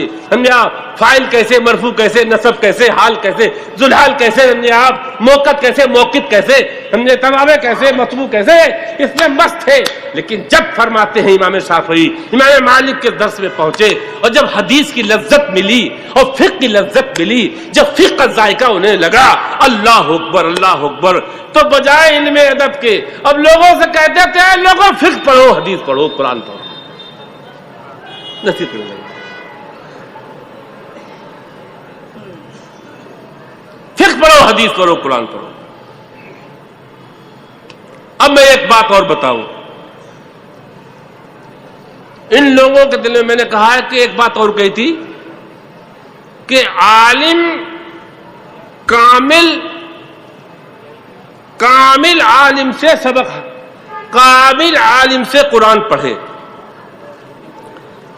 موبائل کتنے کامل اور قرآن علم میں بھی کمال رکھتا ہو اور تقوی میں بھی کمال رکھتا ہو. اسی لیے یہ امام جن کا میں ذکر کر رہا ہوں، اتنا خوف تھا، اتنا تقوی تھا.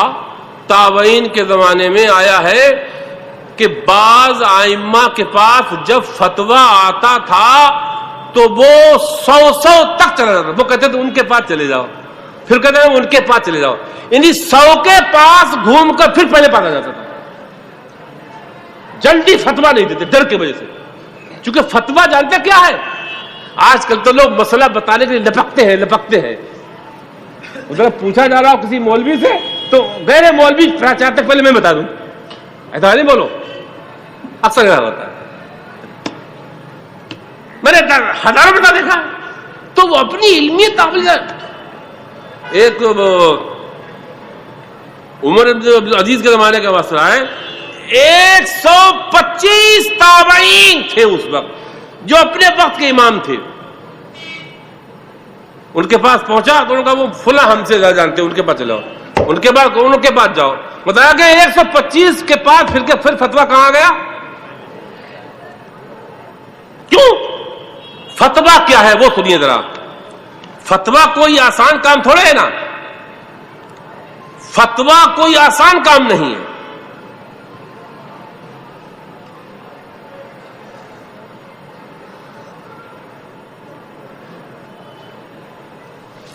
امام اعظم، ہاں علماء فرماتے ہیں فتویٰ دینا.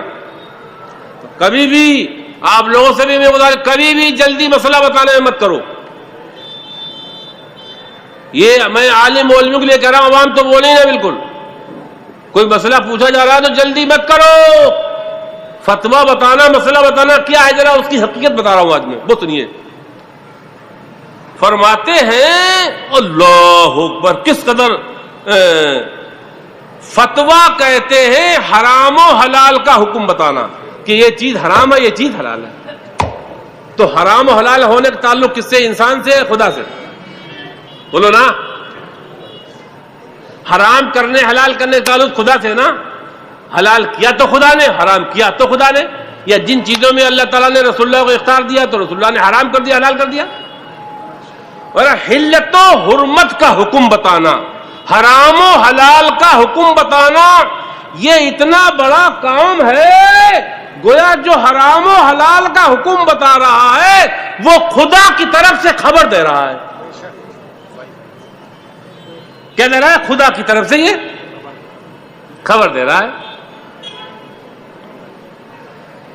اور اگر واقعی یہ خدا کی طرف سے حرام ہونے کی خبر دینا، جیسا کہ شان تھی اعلی حضرت کی، شان تھی امام اعظم کی، شان تھی امام شافعی کی، قسم خدا کی اگر یہ علم کے ساتھ ہے، علم کے ذریعے سے یہ کام کیا جا رہا ہے، علم کے ساتھ یہ سمجھا، تو اس سے بڑا زمانے میں کوئی رتبہ نہیں، کوئی رتبہ نہیں. اس لیے زمانے میں پیغمبروں سے بڑا کوئی نہیں ہوتا ہے، کیونکہ حرام و حلال کا زمین پر جو کام بتانے والے یا حلت و حرمت کو ظاہر کرنے والے وہ پیغمبر ہوتے ہیں. پیغمبروں سے بڑا کوئی نہیں ہوتا. اب جو یہ کام ان کی نیابت میں کر رہا ہے اس سے بڑا مرتبے میں کوئی نہیں، اس سے بڑا عزت میں کوئی نہیں. پھر سنیے جو حرام و حلال کا حکم بتا رہا ہے مرتبہ اس کا بڑا نہیں ہے، ان کا بڑا ہے جو اچھے خاندان کے.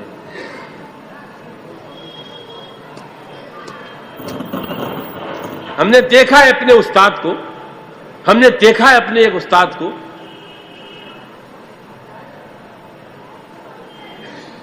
جن کا فتویٰ، جن کا تقویٰ اگر زمانے میں قسم کھائی جائے تو قسم خدا بیجا نہیں ہوا.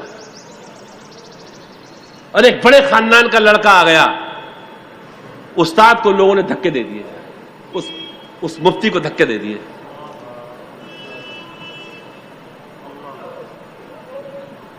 سمجھ رہے ہیں آپ؟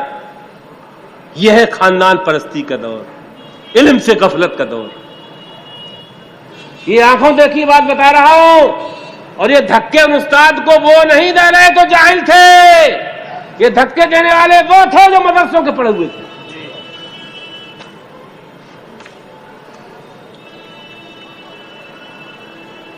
آنسو بہا کے چپ چاپ میں بیٹھ گیا. کس زمانہ کہاں سے کہاں چلا گیا. جو زمانے کے امام ہیں انہیں دھکے دے رہے ہو آپ.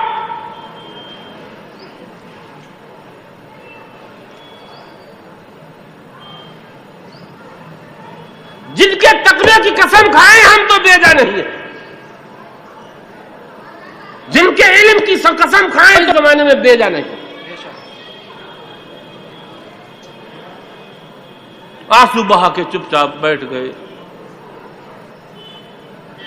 پھر میں نے حضرت کا بولے ہم جاتے نہیں، جانا بند کر دیا، جانا بند کر دیا، استفادے کا دروازہ بند ہو گیا. تو فرماتے اس سے بڑا کوئی مرتبہ نہیں ہے. وَإِنْ كَانَ بِالْجَهْلِ، اگر یہ کام جہالت سے کیا، اٹکن سے کیا، تو سمجھ لو اس سے بڑا کوئی گناہ بھی نہیں،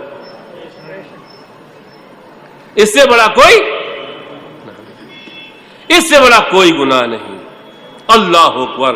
امام شعبی، امام حسن، امام حسین فرماتے ان احدکم یفتی فی مسئلہ، آج تم ایک ایک مسئلے میں جلدی کرتے ہو، پھٹ سے فتویٰ دے دیتے ہو. سنو سنو، ولو بردت علی عمر ابن خطاب، فتویٰ دینا کتنی اہمیت کی چیز ہے، مسئلہ بتانا کتنا اہم کام ہے. یہ امام شعبی فرما رہے. امام شعبی امام اعظم کے استاد ہیں. امام شعبی عامر امام اعظم کے استاد ہیں. امام اعظم کے جو شیوخ ہیں ان میں امام شعبی بھی آتے ہیں. امام شعبی ان چار اماموں میں سے ہیں. امام شعبی سنیے، امام شعبی ان چار اماموں میں سے ہیں. سفیان ثوری فرماتے ہیں کہ اس وقت زمانے میں چار امام ایسے ہیں جن کے علم پر بھروسہ کیا جا سکتا ہے. غور کریے. فرماتے ہیں کوفے میں امام شعبی، شام میں مکحول، مدینے میں سعید ابن مسیب اور بصرہ میں حسن بصری. بصرہ میں حسن بصری. امام شعبی ان چار اماموں میں سے ایک ہے کہ سفیان ثوری خود امام ہیں کہ جن کے امام پر اس زمانے میں بھروسہ کیا جا سکتا ہے تو یہ چار امام ہیں. مدینے میں سعید ابن مسیب ہیں اور کوفے میں امام شعبی ہیں اور بصرے میں حسن بصری ہیں اور ملک شام میں مقبول ہیں. ان کا حال کیا تھا؟ پہلے یہ سنا دو حدیث. فرماتے ہیں آج تم سوال کا جواب دینے میں اتنی جلدی کرتے ہو. فرماتے ہیں ولو وردت علی عمر ابن خطاب. اس طرح کا مسئلہ جب کوئی فاروق اعظم کے دربار میں آتا تھا تو ایک دم جواب نہیں دیتے تھے. اس وقت جتنے بدری صحابہ ہوتے تھے سب کو اکٹھا کرتے تھے اور ان کے سامنے ڈسکس کرتے تھے. جب رائے پاس ہوتی تھی بدری صحابہ کے بورڈ سے تب وہ فتویٰ صادر کیا جاتا تھا.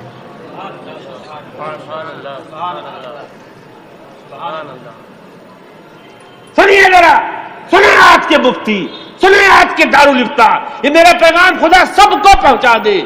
کھلیں آج، سنیں آج لچ کر دب کر فتویٰ دینے والے، پیسہ لے کر فتویٰ دینے والے، فتوے میں جلدی کرنے والے. امام حسن بصری فرما رہے، امام شعبی فرما رہے. بصرہ میں امام حسنی سے بڑا بصری سے کوئی نہیں تھا امام، اور کوفہ میں شعبی سے بڑا کوئی نہیں، اور مدینے میں سعید ابن مسیب سے بڑا کوئی نہیں، اور شام میں مقبول سے بڑا کوئی امام نہیں. یہ فرما رہے جناب کہ اس طرح کا مسئلہ جب خلیفہ دوم اور فاروق اعظم، حدیثیں شاہد ہیں، رسول اللہ فرماتے ہیں کہ ہر امت میں ایک محدث ہوتا. محدث ایک ہوتا محدث، ایک ہوتا محدث. محدث تو وہی جو حدیث پڑھائے، لیکن محدث سنو کسے کہتے ہیں؟ رسول اللہ فرماتے ہیں ہر امت میں ایک محدث ہوتا ہے اور میری امت کے محدث عمر ہیں. عمر محدث اس کو کہتے ہیں جو وہ کہہ دے خدا وہی حکم بنا دے، جو زبان سے نکل جائے وہی فتویٰ ہو جائے، جو زبان سے کہہ دے. 40 سے زیادہ ایسے مسئلے ہیں جن کی تائید عمر کی رسول خدا نے فرمائی ہے. میری امت کے محدث عمر ہے. اور عمر کا حال کیا ہے؟ عمر کیا کہہ رہے ہیں؟ عمر کی شان کیا تھی؟ عمر کا خوف کیا تھا؟ عمر کا ڈر کتنا تھا؟ کیسا تقویٰ تھا؟ کیسا خوف تھا کہ جو مسئلہ نکاح سے متعلق ہو، طلاق سے متعلق ہو، حیض سے متعلق ہو، کسی بھی کوئی پیچیدہ ٹیپیکل مسئلہ آ جاتا تھا تو فاروق اعظم ایک دم فتویٰ نہیں دیتے. خلیفہ تھے اور ایسے خلیفہ راشد تھے، خود فتویٰ نہیں دیتے تھے جب تک کہ بدری صحابہ جتنے مدینے میں موجود تھے سب کو بلا نہیں دیتے تھے، اور ان صحابہ میں بھی جب تک علی نہیں آ جاتے تھے جب علی کی سند لگتی تھی. آج تو جاہل مقرر کہتے ہیں ہم جاہلوں کے بارے میں کہ جب تک ان کے دستخط نہ ہو تب تک فتویٰ.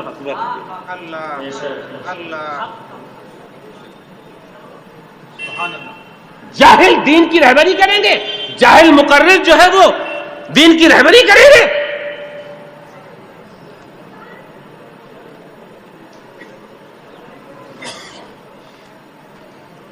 یہ اب سنو، ایک اور سناؤ، ایک اور سنو.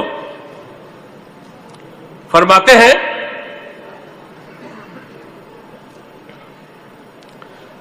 دسیوں صحابہ، دسیوں تابعین نہیں، سینکڑوں تابعین ہیں ایسے کہ جن سے کوئی مسئلہ پوچھا جاتا تھا کہتے تھے لا ادری، ہمیں پتہ نہیں ہے. اچھا قوم کا بھی عجیب معاملہ، اگر مولانا کہہ دے کہ ہمیں پتہ نہیں تو بالکل اسے نظروں سے گرا دیتے، اسے نظروں سے ارے ارے کچھ نہیں آتا، ویسے ہی پگڑی باندھے پھر رہے ہیں، ویسے لوگوں کے بڑے بڑے قابلات کے. ارے جس نے ایک دم نہیں بتایا کہہ دیا لا ادری، یہی اس کے کمال علم کی علامت ہے. جو ایک دم فتوا دے دے جہالت کی علامت ہے. غوث اعظم کوئی نہیں ہے. یہ غوث اعظم کی شان تھی کہ دن میں اگر 100 فتوے آئیں تو کل کے لیے نہیں ٹالتے تھے، اسی وقت بیٹھ کر سمجھے آپ مسند پر سر فتوے کا سبا جا لیتے. یہ تو غوث اعظم کی حیثیت ہو یا اعلی حضرت کی حیثیت ہو. آج کل کوئی ایسا مولانا مفتی نہیں ہے جو ایک دم آیا ہوا سوال اور اس کا فوراً جواب دے. اب سنیے، قال ابو داؤد ما اوسی ما سمیتو احمدہ سئل عن کثیر مما فی الاختلاف فی العلم فیقول لا ادری. اللہ، ابو داؤد جن کی حدیث کتاب ہے، بخاری، مسلم، ترمذی، ابو داؤد، نسائی، ابن ماجہ، یہی امام ابو داؤد. امام احمد بن حنبل سے صحبت حاصل کی، ان سے فیض لیا ہے.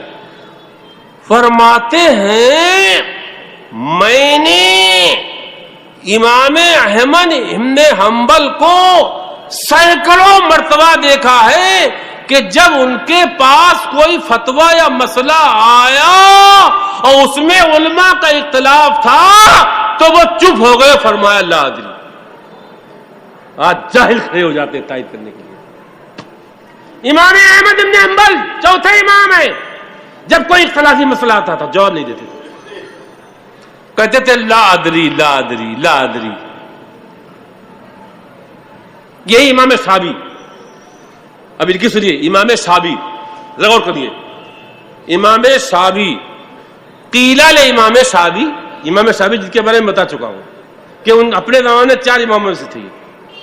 امام شابی سے کہا گیا انا لنستحی من کثرت ما تسلو فتقول لا ادری. ان کے شاگردوں نے ایک دن کہا کہ حضور جانے کہاں کہاں سے لوگ آپ کے پاس آتے ہیں، آپ کے علم اور آپ کی جلالت علم اور فقہ کا ڈنکا بج رہا ہے، اور جب لوگ آپ کے پاس مسئلہ لے کے آپ آتے ہیں تو آپ کہہ دیتے ہیں کہ لا ادری سے مجھے شرم آتی ہے. آپ لا ادری بتا کریں، فوراً جواب دیا کریں لا ادری مانا میں نہیں جانتا ہوں، مجھے معلوم نہیں سو. غور کریے، جواب سنو استاد کا. یہ باتیں مرید اور شاگرد کرتے ہیں. ہمارے شاگرد بھی کہتے ہیں حضرت آپ جواب فوراً دے دیا کریں. ارے کیسے دے دیں جب علم نہیں، جواب کیسے دیں کہ دو دک ہے. امام شافعی کے جواب سنیے. امام شافعی نے اپنے شاگردوں کو تسلی کیسے دی؟ فرماتے ارے تم کہہ رہے ہو تمہیں شرم آتی ہے جب میں یہ کہتا ہوں کہ مجھے اس وقت معلوم نہیں ہے، مستحضر نہیں ہے، ابھی نہیں دے پاؤں گا. تم کہہ رہے ہو مجھے شرم آتی ہے. بتاؤ فرشتے معصوم ہیں یا عاصی؟ فرمایا معصوموں کی شرم نہیں آئی، تمہیں شرم کیسے آتی؟ پہلا پارہ سورہ بقرہ، جب اللہ تعالیٰ نے فرشتوں کو حکم دیا تھا سجدے کا، تو اللہ تعالیٰ نے فرمایا تھا فرشتوں سے میں خلیفہ پیدا کرنے جا رہا ہوں، تو فرشتوں کو دل میں آیا تھا ایسا خلیفہ بنے گا جو. پھر اللہ تعالیٰ نے علم دیا آدم کو علم دیا، اور پھر آدم سے سب چیزیں ظاہر کرائیں. ثم عرضهم علی الملائکہ، پھر وہی چیزیں فرشتوں پر پیش کی اور فرمایا بتاؤ ہم بھی ہوں، ذرا بتاؤ اس کا نام بتاؤ، اسے کیا کہتے ہیں، اسے کیا کہتے ہیں، کیا کہتے ہیں. تو فرشتے کیا بولے تھے؟ قالوا سبحانک لا علم لنا الا ما علمتنا. فرشتے بولے اے خدا مجھے اس کا علم نہیں. تو جب فرشتوں کو شرم نہیں آئی تو شادی کیوں شرم آئے؟ شادی تو انسان ہے، فرشتے معصوم ہیں. جب وہ کہہ دیتے ہیں، جب ان سے سوال ہوتا ہے لا علم لنا الا ما علمتنا، اے خدا مجھے تو اتنا ہی علم ہے جتنا تو نے دیا ہے. مفتی ہو، عالم ہو، مفکر ہو، شیخ ہو، کتب ہو، ولی ہو، غوث ہو، امام ہو، مجتہد ہو، مجدد ہو، اتنا ہی علم ملتا ہے جتنا خدا دیتا ہے. اتنا ہی علم ملتا ہے جتنا خدا دیتا ہے. علم خدا کا خاص عطیہ ہے، علم خدا کا خاص عطیہ ہے، اتنا ہی ملتا ہے جتنا خدا دیتا ہے. اور باتیں بہت رہ گئی ہیں. اب یہ آج جو ہم نے دوسری آیت تھی یہ تو طلبہ پر، طلبہ سے میں پھر عرض کر رہا ہوں کبھی بھی جلدی نہ کریں، اپنے علم کو بہت تھوڑا علم سمجھیں، بہت معمولی علم سمجھیں. معمولی علم سمجھیں گے تو عزت پائیں گے، اور حد سے تجاوز کریں گے تو رسوا ہو جائیں گے. فرشتے فرماتے ہیں، ایک جگہ اور فرشتے فرماتے ہیں فرشتے فرماتے ہیں وما منا الا لہ مقام المعلوم. فرشتے کہہ رہے ہیں ہماری جماعت کے ہر فرد کے علم کی ایک حد ہے، حد ہے، علم کی حد ہے، عبودیت کی حد ہے، طاعت کی حد ہے. جب ان کی حد ہے تو ہمارے علم کی حد ہونا ضروری ہے. بہرحال استغفر اللہ ربی من کل ذنب واتوب الیہ. یا اللہ یا رحمان یا رحیم دل بارہ کن مستقیم. اب یہ دعا بعد میں ہوگی، اب یہ بچوں کی دستار ہوگی اور آپ لوگ بیٹھیے تھوڑا سا. کیوں دستاری کرا جائے؟